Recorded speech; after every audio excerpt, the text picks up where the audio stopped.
Praise the lord. మన ప్రభును ప్రియ రక్షకుడైన యేసుక్రీస్తు వారి నామంలో మీ అందరికీ ప్రత్యేకమైన వందనాలు, శుభాలు తెలియజేస్తున్నాను. పిల్లరా, అందరూ బాగున్నారా? ఆరోగ్యంగా ఉన్నారా? మీ గురించి అనుదిన ప్రార్థనలో మేము జ్ఞాపకం చేసుకుంటున్నా. ఈ ఉదయకాలం ముందు ఈ సత్య మార్గం మినిస్ట్రీస్ ద్వారా వస్తున్న ఈ వాగ్దానాలను బట్టి ప్రభుని స్తుతిస్తున్నాను. చాలామంది విని ఎంతోమంది బలపడుతున్నారని నమ్ముతున్నాం. మంచిది దేవుని పెట్టలేరా. ఈ నవంబర్ 10వ తారీఖున దేవుడు మనకిచ్చిన వాగ్దానం చదువుకుందామా? ఎందుకు ఆలస్యం? బైబిల్ గ్రంథాలు తెరవండి, వాక్యాన్ని చదువుకుందాం. యాకోబు రాసిన పత్రిక 1వ అధ్యాయము 5వ వాక్యాన్ని చూద్దాం. యాకోబు రాసిన పత్రిక 1వ అధ్యాయము 5వ వాక్యం ఈ రీతిగా వ్రాయబడినది. ఏమనగా, మీలో ఎవరికైనా జ్ఞానము కొదుకునేలా అతడు దేవుని అడగవలెను. దేవునికి స్తోత్రం కలుగును గాక. దాన్ని పెట్టలేరా? మీరు ఎప్పుడైనా గమనించారా? చాలామంది జ్ఞానం లేదండి, తెలివితేటలు లేవండి, ఇలా ఉంటున్నాడని మా పిల్లడు, లేకపోతే ఈయన ఎలా ఉంటున్నాడండి అని చాలామంది కుమిలిపోతూ ఉంటారు బిడ్డల కోసం, లేకపోతే వ్యక్తుల కోసం. ఎవరైనప్పటికీ కూడా ఈరోజు దేవుడు చెప్తున్నమాట, మీకు జ్ఞానము కొదుకుంటే దేవుని అడగండి, దేవుడు తప్పకుండా జ్ఞానాన్ని ఇస్తాడు. ఇప్పుడు చాలామంది బిడ్డలు చదువుతున్నారు, వారికి జ్ఞానం కావాలి అండి. వారి పరీక్షలు ఒక ఉన్నతమైన రీతిలో ఉండాలి. వారికి ఎక్కడి నుండి వస్తుంది? ఒక ఉన్నతమైన రీతిలో చదవాలంటే ఎలాగా? జ్ఞానం ఎక్కడి నుండి రావాలి అండి? దేవుడి ఇవ్వాలి. దేవుడిస్తేనే మనకి ఆ జ్ఞానం.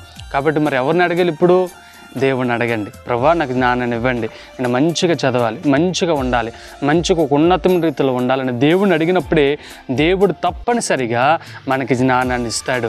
అదే కాదు, తెలివితోటలు ఇస్తాడు. అంతేకాదు, ప్రేదని పెట్టలేరా, ఇలా నడవాలని నేర్పిస్తాడు, నడకని నేర్పిస్తాడు. అంతేకాదు అని పెట్టలేరా, ప్రతి విషయంలో దేవుడు మనకు తోడుగా ఉంటాడు. దేవుడు అన్ని విషయంలో దేవుడు మనల్ని ఉన్నతమైన రీతిలో నిలబెడతాడు. ఆమేన్. Praise the lord. దేవునికి స్తోత్రం కలుగును గాక. మరి ఇంకెందుకు ఆలస్యం? భయపడద్దు, దిగులు పడద్దు. దేవుడు మనకి నిత్యము తోడుగుంటాడు, బలపరుస్తాడు, దేవునికరంగా మారుస్తాడు. కాబట్టి మనమందరము దేవుని కృపతో నింపబడదాం, దేవుని శక్తితో నింపబడదాం.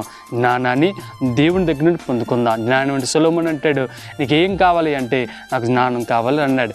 ఆస్తి అడగలేదు, అంతస్తులు అడగలేదు, దేవుని జ్ఞానాన్ని సంపాదించుకున్నాడు. ఆయన జ్ఞానం సంపాదించుకుంటే చాలండి, ఇంకేం కావాలి మనకి? ఆయన జ్ఞానం ఉంటే అన్ని విధాలుగా మనం దీవించబడదాం. ఆయన జ్ఞానంతో అనేకమైన కార్యాలు చేయగలం. కాబట్టి దేవుని జ్ఞానాన్ని సంపాదించుకోండి. తప్పనిసరిగా దేవుడు అన్ని విధాలుగా మిమ్మల్ని బలపరుస్తాడు.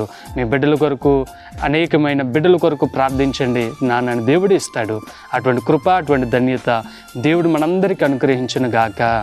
ఆమేన్. తల ఉంచండి, ప్రార్థన చేసుకుందాం. మీరు కూడా అడగండి, మీ బిడ్డల కొరకు మంచి జ్ఞానం కావాలని, మంచి తెలివితేటలు కావాలని మీ బిడ్డల కొరకు మీరే ప్రార్థించండి. నేను కూడా ప్రార్థిస్తాను. పరిశుద్ధుడైన దేవా, నీ కొందనాలు, స్తోత్రాలయ్యా. మీరు అడిగిన ప్రతి మాటను బట్టి అయ్యా తండ్రి, అయ్యా తండ్రి, మీరు చెప్పిన ప్రతి మాటను బట్టి మేము అడుగుతున్నాం.